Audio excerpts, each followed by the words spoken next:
talk about overhead mobility, we're looking at the ability to bring the arms all the way overhead whilst maintaining a braced core and a neutral spine. Here's a really simple test that you can do to see if you've got any limitations in that overhead range. So all you need to do is come onto the floor, lay on your back.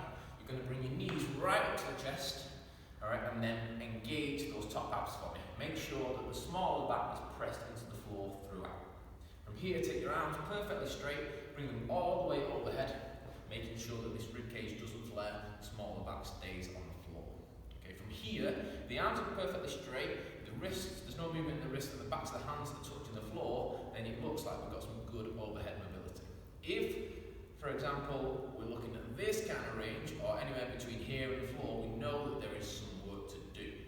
Okay? These limitations might be coming from a number of areas.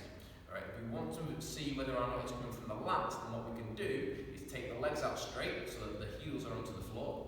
We make sure that the small back is still pressed into the floor, and then we see if we can bring the hands back overhead.